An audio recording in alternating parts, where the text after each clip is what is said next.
breached the door, we raked a window, which is to cause a distraction in the event there's a hostile person in there.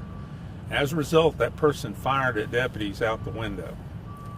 At that time, the entry team backed out of the door, and the person came down the hallway shooting at the entry team.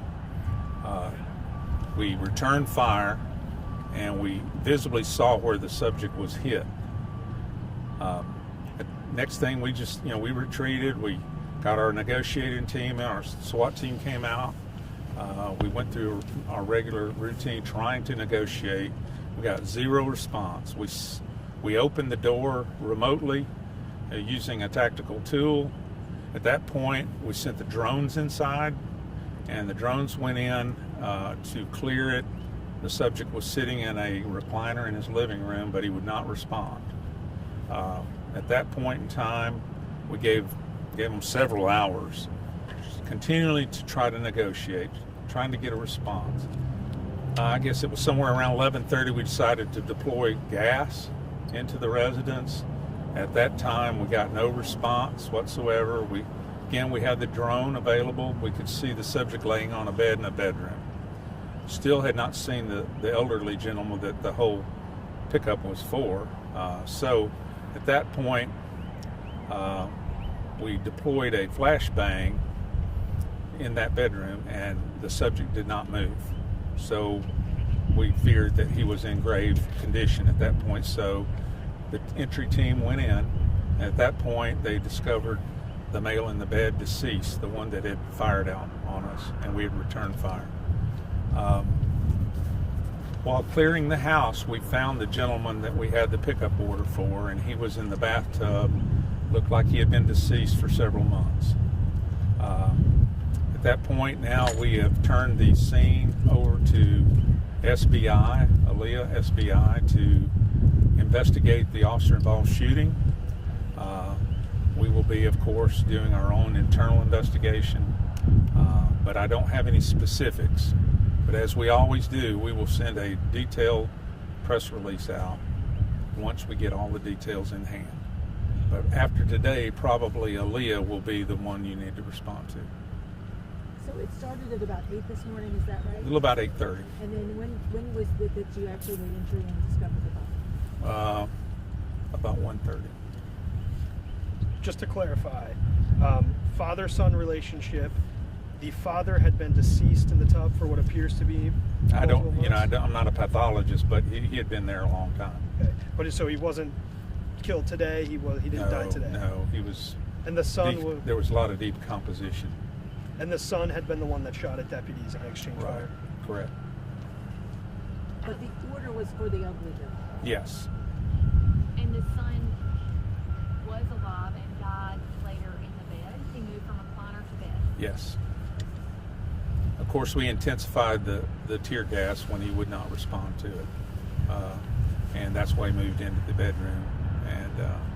But he wouldn't respond to it even in there.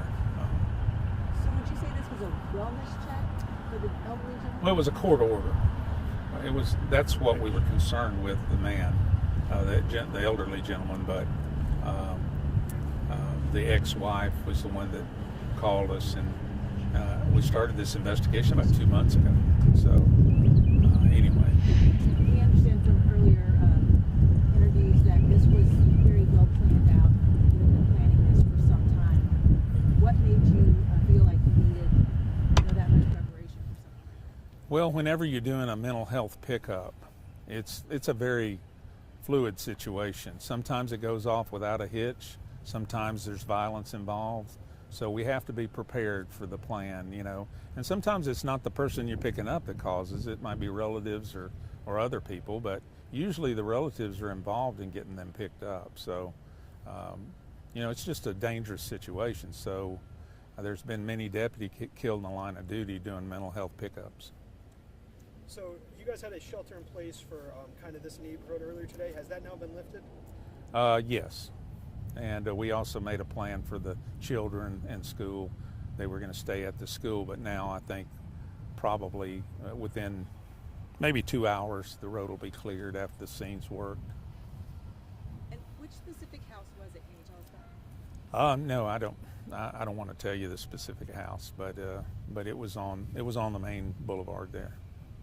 And we had neighbors telling us that the windows and things were boarded. Can you confirm that? They weren't boarded, but they did have opaque cardboard and stuff blocking the sun.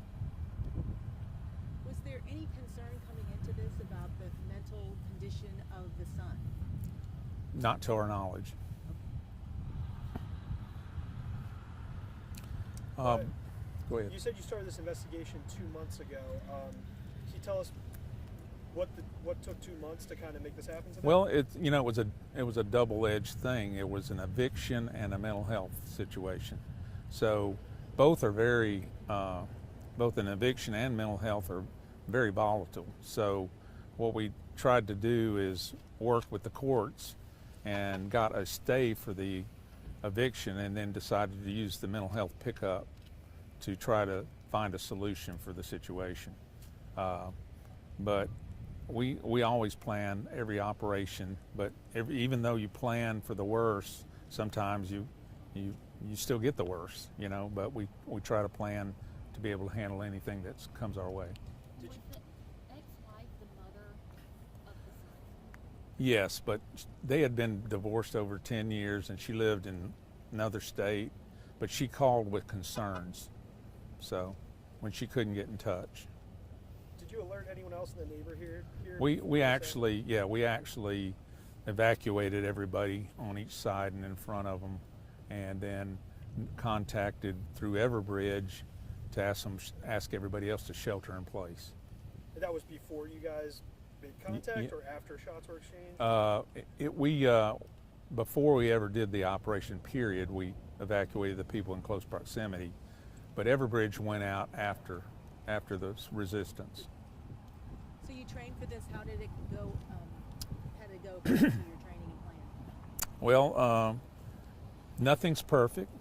You can always improve. So we're going to have an after-action review on everything we did, and hopefully we'll find how to do things a little better, or maybe if there were certain things.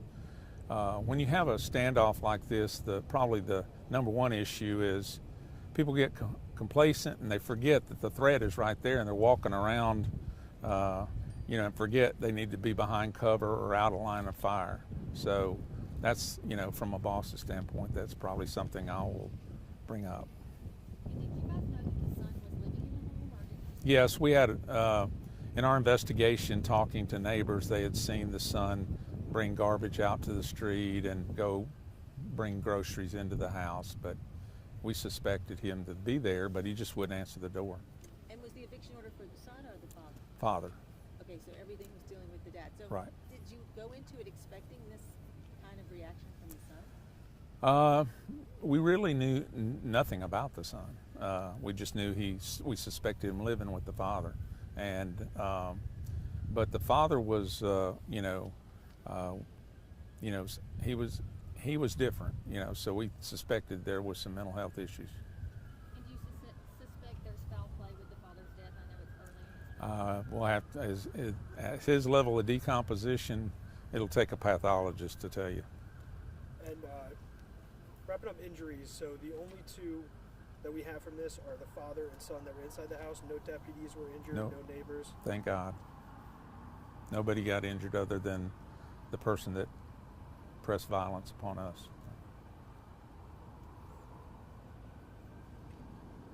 Well, thank you so much for coming out. We really appreciate y'all covering. Like I said, there'll be a detailed press release come out.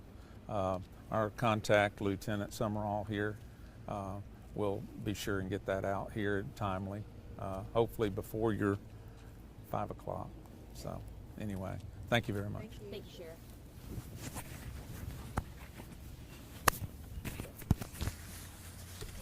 You're welcome.